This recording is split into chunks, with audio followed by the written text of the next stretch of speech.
Pessoas que tiveram a vida transformada por Deus. Verdadeiras histórias de conversão rumo à vida. É isso que você encontra aqui no programa 180 Graus, o Ponto da Virada, que começa agora. Quando sentimos o toque de Deus na vida, uma mudança acontece.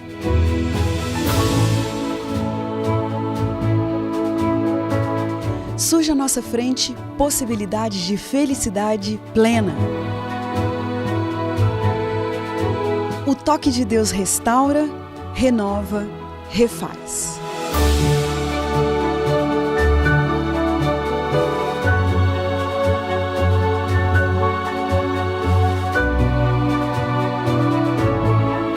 Hoje conheceremos uma pessoa que experimentou essa graça maravilhosa. Ela vai nos contar sobre essa mudança de 180 graus que lhe trouxe paz.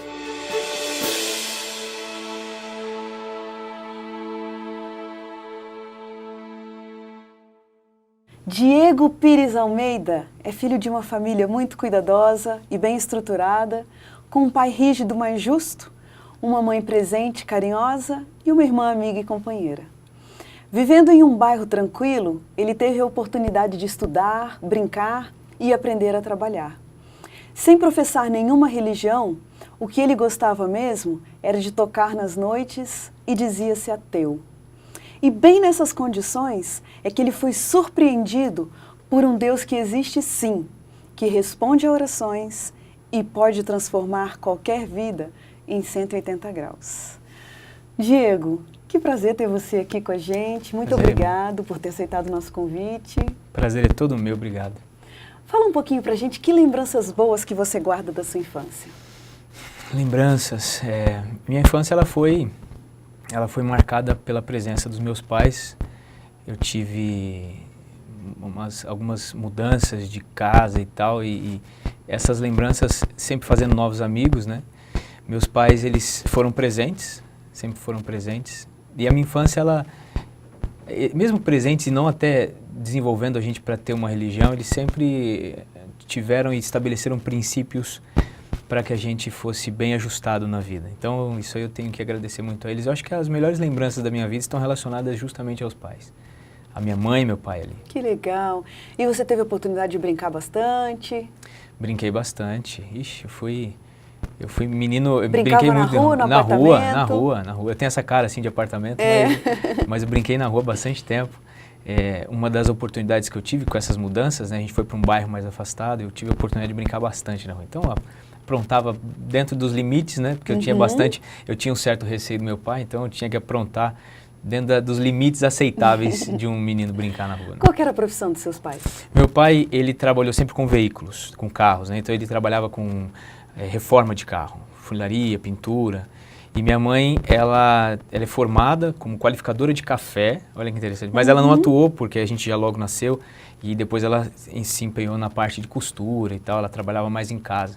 Legal. Pouco tempo ela trabalhou fora. Então vocês sempre tinham sua mãe presente ali? Sempre presente, sempre junto, sempre acompanhando, isso foi muito bom pra gente, né, ter a quem recorrer nas horas de incerteza, assim, de criança. Né? Claro.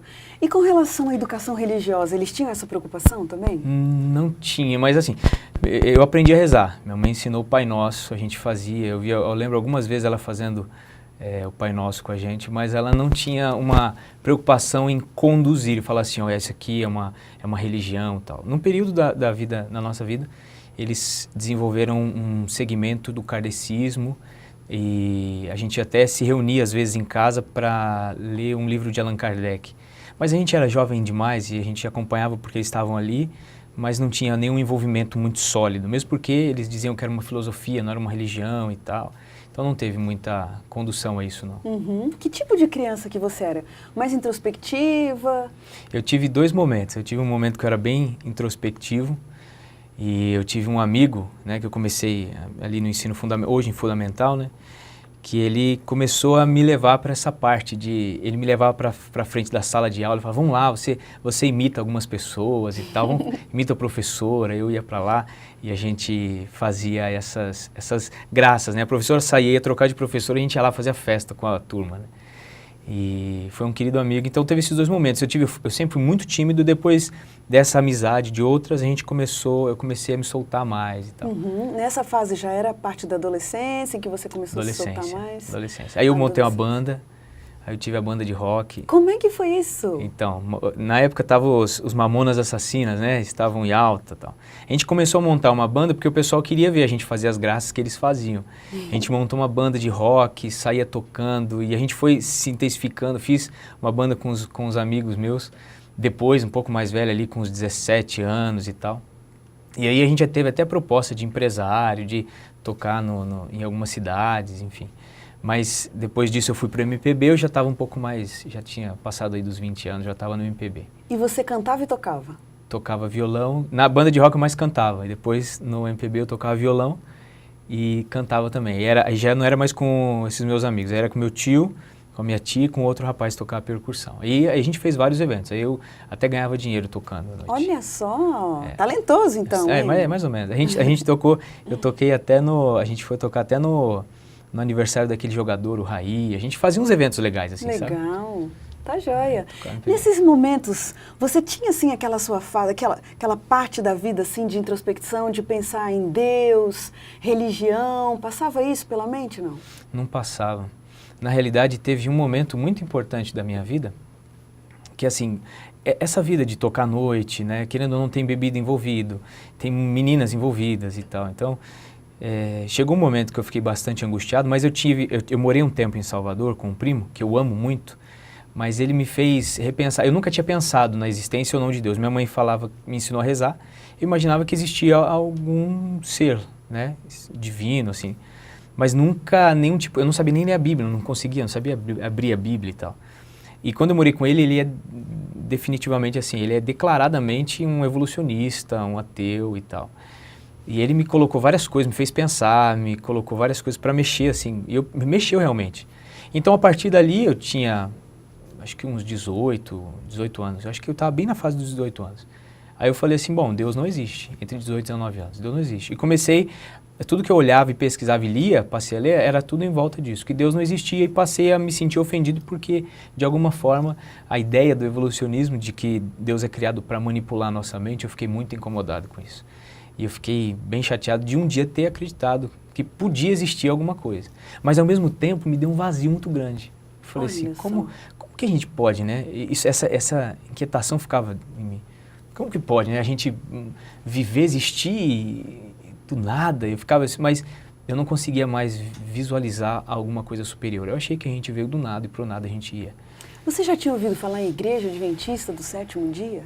Eu só conhecia a escola, que eu morava em Guarulhos. E aí eu passava na frente de uma escola que tem lá na Vila Galvão. Eu lembro do nome, Adventista do Sétimo Dia, mas eu não fazia nem ideia do que era. Olha só, e o que você pensava dos crentes, essas pessoas que vão para a igreja semanalmente? Eu namorei algumas moças crentes, né? Que a gente chamava de crente, né? Quando a gente fala crente, parece que é algo meio pejorativo. Eu namorei umas moças, fiz muita amizade com a família. E eu ia nas igrejas. Só que eu pensava assim, eu estou muito além, né? Eu já passei dessa fase de acreditar num Deus. Então eu ia, via as coisas, achava até legal eles ficarem lá bonitinho e tal. Mas eu falava, mas eu não estou nessa fase mais, eu já passei disso, né? Estou num nível superior. Eles não vão me convencer com essa historinha, né? Porque eu relacionei o Papai Noel a isso, que foi uma grande decepção, inclusive. Eu acho que isso também favoreceu. Eu acreditava em Papai Noel, sabia? É mesmo? Eu acreditava. Minha mãe sempre... E eles faziam tão bem, meus pais eram fantásticos. Eles faziam um negócio e eu falei, mas ele veio mesmo, ele existia. Quando eu descobri que não, eu já tinha uns 9 anos quando eu descobri que não tinha. Olha. Então esse trauma ficou. Eu falei assim, o que vocês mentem? Vocês mentiram para mim até hoje, acreditando que existia Papai Noel. Então, quando eu fui para essa parte de Deus, para mim foi a mesma coisa. Eu só fiz uma correlação.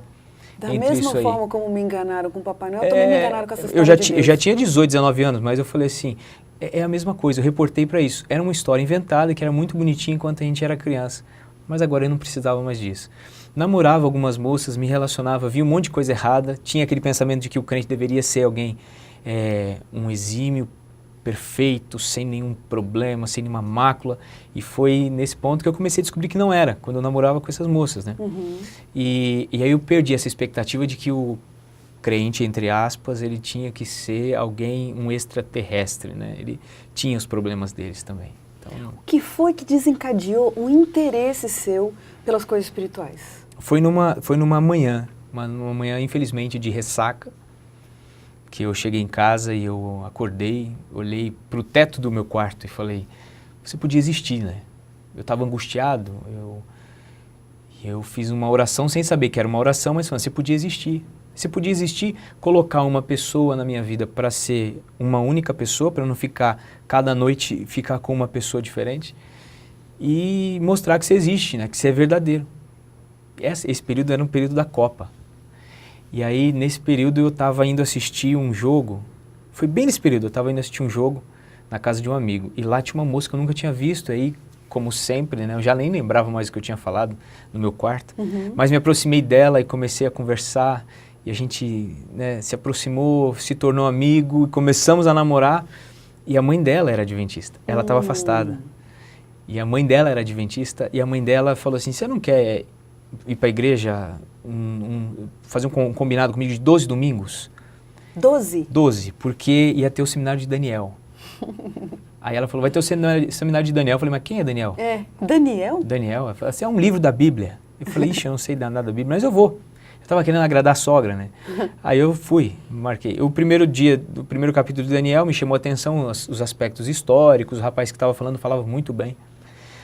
Aí eu ficava incomodado, aquele negócio do abraço, né? O pessoal chegava, tudo bem, eu usava brinco, né? Então eu ficava todo meio...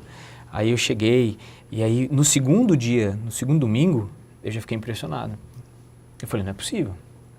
O que eu conheço de história e tudo mais, aí eu fui até pesquisar mais na história, ver se... Porque o Daniel 2 é um capítulo da Bíblia extraordinário. Eu falo que a gente não tem como ficar indiferente a isso, a não ser que a gente queira muito, né, ficar indiferente. Eu fiquei abismado e depois foi indo até aí eu me envolvi com a história de Daniel nos próximos capítulos. No 7º capítulo eu fiquei de novo espantado. No 8º mais ainda, no 9º eu já estava pisando em nuvens. Olha só. Aí eu falei assim, não é possível que um livro desse exista aqui e é acessível a nós e a gente não conhece. Pensa bem. E aí fui até o 12. Mas pensa, olha, você estava dentro desse contexto, essa visão de mundo que você já tinha mostrado pra gente aqui. Gostava da noite, levava a sua vida, achava que estava num nível superior à forma como os crentes viam a vida. E agora, de repente, você está semanalmente indo a uma igreja e mais do que isso, ainda se envolvendo com a mensagem ali. Você não se, de vez em quando, não parava para pensar e falava, o que é isso, gente? Olha aqui, eles estão me fisgando aqui. Eu tinha uma coisa comigo que eu falava assim, eu gosto de ser livre, eu gosto de liberdade. Mas uma coisa que eu sempre tive comigo é que eu sempre fui muito sincero no que eu acreditei. E eu não deixava nada passar batido, assim. Se uma mensagem era nova e ela se chocasse com alguma coisa que eu já tinha, eu não descartava só para manter as minhas ideias primárias. Eu falava, peraí, eu sempre tive uma ideia de uma verdade como sendo absoluta, porque uma coisa é uma coisa e se uma coisa é isso e alguém fala que é isso e outro fala, um dos dois estão errados ou os dois estão errados. Então eu sempre colocava e coloquei como um coração de uma forma sincera para ver o que eu estava vendo de novo. Eu falei, não, peraí, se isso é verdade, minha vida vai ter que dar uma mexida, eu vou ter que reorganizar algumas peças. Porque se isso é verdade, eu estou muito distante daquilo que eu deveria ser. É por isso que a Bíblia incomoda um pouco, né? E aí eu fui só sincero, eu não fiz nada, eu não me preocupei em ser fisgado. Como eu te falei, eu achava que, eu não me achava inapto para discernir ou para alguém simplesmente me tomar a minha mente e fazer o que quisesse. Não, eu sabia o que eu estava fazendo, o que eu estava ouvindo. Eu só pensei assim, eu tenho que só descobrir se isso é verdade. E aí foi uma luta depois de 12 domingos. Isso que eu imagino, porque você estava dentro de um contexto e tinha algumas amarras, você estava envolvido numa outra dinâmica, né, de vida, num sistema diferente. Então, naquele momento ali, vamos pegar o 3º domingo que você visitou essa igreja. Se alguém dissesse assim, olha, você está indo para esse caminho e você vai acabar um membro dessa igreja aqui. O que te prendia naquele momento? Então, tiveram, né? Minha mãe teve um contexto com meu pai muito interessante, que ele era evangélico nessa fase ele já era. E ele falava assim, ó, veja se não vai ficar igual seu pai, virar evangélico e tal, virar crente e tal. Então tinha essas coisas, essas pressões do outro lado. Mas o que me prendia é a profundidade, é o impacto desse livro de Daniel. Naquele momento foi isso. Foi o impacto dessa mensagem. Isso me prendia, isso fazia com que eu falasse assim, olha, eu não posso passar por alto diante do que eu estou vendo agora. Então isso me prendia. Então tinha opressões. Eu era policial militar. Olha. E aí tinha as pressões de lá, falando várias coisas. Eu tinha uma forma de ser e de agir, né? E aí também tinha esse lado meu da curiosidade, do interesse.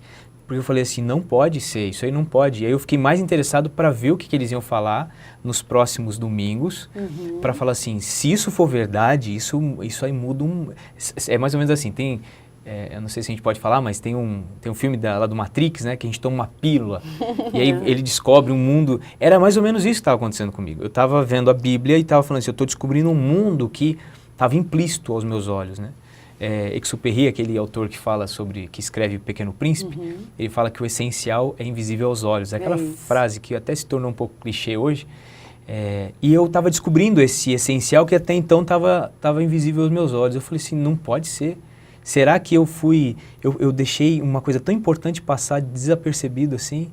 Passar por alto, então isso me prendia, mesmo com as pressões de, eles vão te fisgar, eles vão fazer com que você vire um crente e tal. É isso que é o maravilhoso no estudo da Palavra de Deus, porque como diz lá em Jeremias, que a palavra de Deus ela é como uma pedra que esmiuça, né? Como uma espada de 2 gumes que ela sai dividindo medulas e ossos. Exatamente. É isso que acontece, né, no processo quando a gente Foi exatamente isso. Depois disso, fiquei mais um ano, eu fiz questão e peguei uma pessoa e falei, eu quero que você me mostre algumas coisas que eu tenho de dúvida na Bíblia. E eu ia na casa, a pessoa não ia na minha casa, eu ia na casa dela toda sexta-noite. Você que ia atrás. Exatamente. Tô querendo saber. Essa moça que morava comigo, ela estava afastada e começou a ir junto. E aí a gente começou a fazer o estudo junto. E eu levava questão e tal, é um querido amigo hoje. E ele teve paciência comigo. Olha. E aí, no final das contas, eu falei para ele, olha, eu não posso mais falar que a Bíblia é um livro qualquer. Que era o que você acreditava antes. Que eu não acreditava, eu acreditava que era um livro de ser humano, que homens erraram ao longo da história, na transmissão, enfim. E aí eu falei, agora eu não posso mais negar a Bíblia. Mas, Diego, entre você achar que faz sentido, achar que um livro tem lógica e gostar de um envolvimento social, né, de um novo contexto que você estava participando, você entregar a sua vida para Jesus Cristo e se submeter aos princípios bíblicos e falar, a partir de hoje eu mudo a minha visão de mundo. Existe uma diferença, existe um caminho aí, né? Quando foi que aconteceu na sua história o ponto da virada? Por incrível que pareça, foi com uma decepção. Foi uma decepção que eu tive. Dentro da igreja. Eu já estava estudando, já tinha sido batizado. Nesse processo eu estudei 1 ano e pouquinho.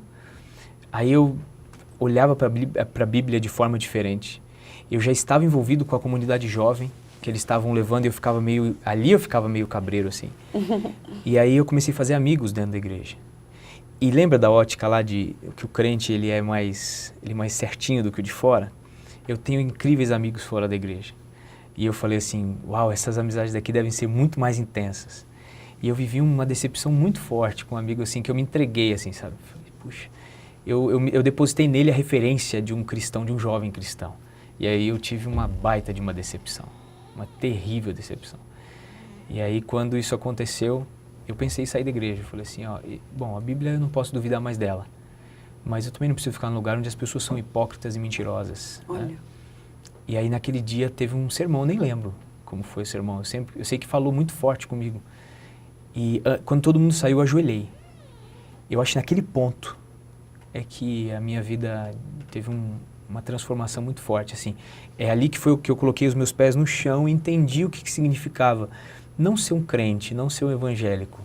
O que era fazer com que a sua vida agora fosse conduzida por Jesus Cristo. Naquele dia eu ajoelhei e falei, Senhor, há muito tempo, a oração foi mais ou menos assim, há muito tempo eu não sabia de todo esse contexto que eu estou descobrindo.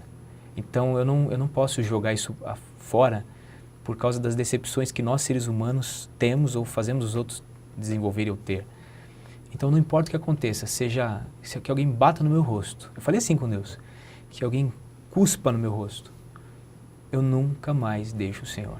Então a partir daquele momento, eu tive uma sensação gostosa de que nada mais me faria desistir de conhecer cada vez mais aquilo que tinha mudado a minha visão de mundo, a minha visão até do universo, sabe? Olha, Nem só de mundo, né? De universo, porque eu olhava agora para essa ideia de universo de uma forma muito diferente. Então, eu acho que nesse ponto, baseado numa decepção, eu acho que foi os problemas da nossa vida fazem com que a gente cresça, né? Nos transforme, né? Então, acho que foi nesse ponto que foi muito forte. Você vê que é daí que se cumpre também aquele verso da Bíblia que diz, né, que todas as coisas cooperam para o bem, até as coisas ruins, né? Até as decepções da vida cooperam para o bem. Quando a gente está aberto, né? Quando a gente está aberto, a gente... Diego, o que você faz da vida hoje? Hoje eu sou pastor. Olha, hoje você é pastor da Igreja Adventista. Veja só. Nunca imaginava. Como que se deu isso? De um garoto que se dizia descrente, ateu, tô acima do nível desses aí que acreditam na Bíblia, em fé, para um pastor da Igreja Adventista? Você vê só. Eu não casei com essa moça. Eu fiquei, depois que nós terminamos, eu fiquei um tempão esperando para que Deus me mostrasse a pessoa certa. E ele foi falando algumas coisas sobre, eu olhava os pastores, algumas pessoas, quando eu pregava, eu era ancião jovem da igreja, falavam sobre isso e tal. E eu casei com uma moça, e essa moça também nunca imaginava ser esposa de pastor. E a Flávia, que é minha atual esposa, ela um dia chegou para mim e falou assim, olha, eu nem tenho pretensão de você ser pastor, mas eu acho que isso está vindo constantemente na minha mente. Eu já sonhei sobre isso, eu acho que você deveria pensar nisso. Eu falei, não sei nada. Eu me batizei em 2005, isso era em 2009. Eu falei, eu tenho 4 anos de igreja, não tem como. E aí eu falei, então eu vou fazer uma coisa com Deus. Eu orei a Ele e falei, Senhor, eu não vou estudar.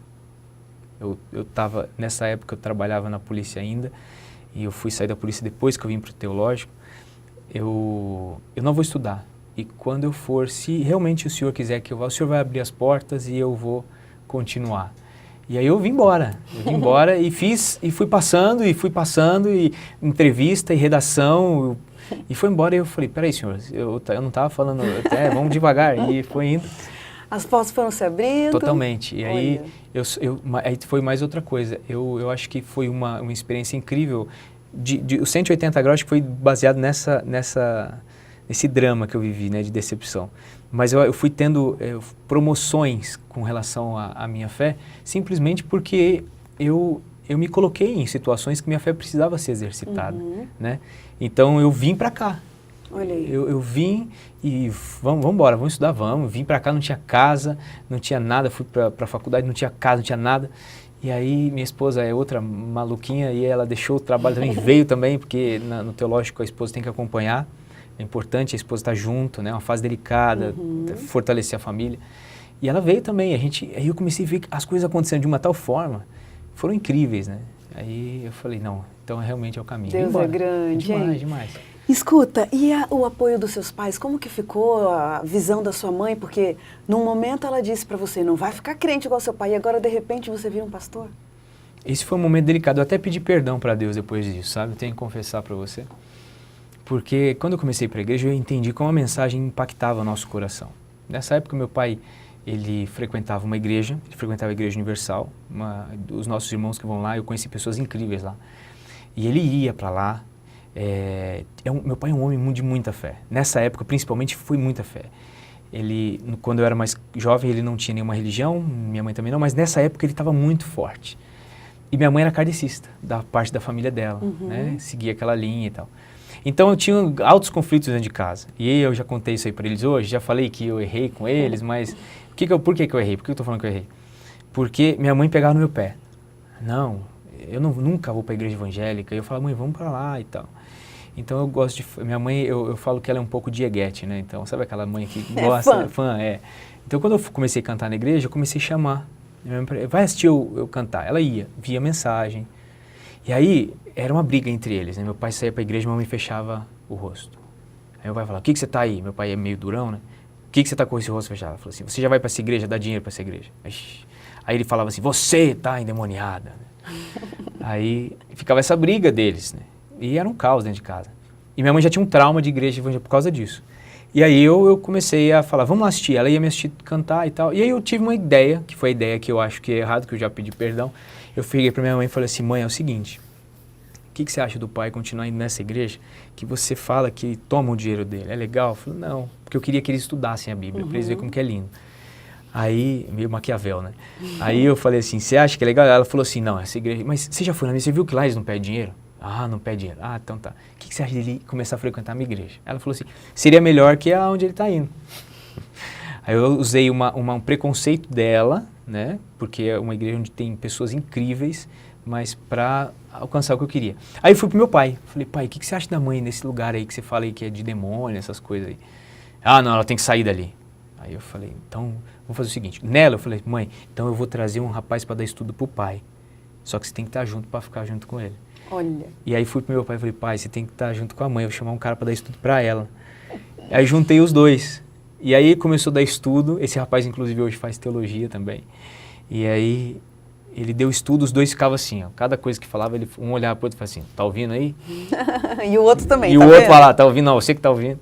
Eu sei que no final das contas, estavam os dois dentro do tanque e se batizaram juntos. Se batizaram juntos? Juntos. Hoje são adventistas do 7º dia, meu pai é chefe de diácono, é líder na igreja, assim, ele faz um monte de coisa. Minha mãe já foi diretora da ADRA, da assistência social, né, da igreja.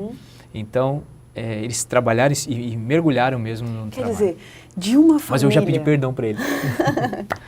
De uma família que não professava nenhuma religião, que não tinha nenhuma fé, hoje a família toda está envolvida no ministério, na causa de Deus. Toda. E Inclusive Deus, minha irmã. Inclusive sua irmã? Minha irmã também. Olha se só. batizou quando eu cantava num grupo na igreja, ela apareceu lá e se batizou. E o seu abraço especial de hoje vai para quem? Meu abraço, tinha tanta gente para mandar abraço, mas tem uma pessoa que não tem como não abraçar todo dia, ela que é minha esposa. Minha esposa que acompanha todos os momentos difíceis, é a esposa que atura a gente quando a gente está mal-humorado, quando a gente está estressado, então tem que ser para ela o abraço, ela que é minha companheira. E o versículo da Bíblia que você traz para a gente hoje, qual é? Um versículo que mexeu com a minha história, né?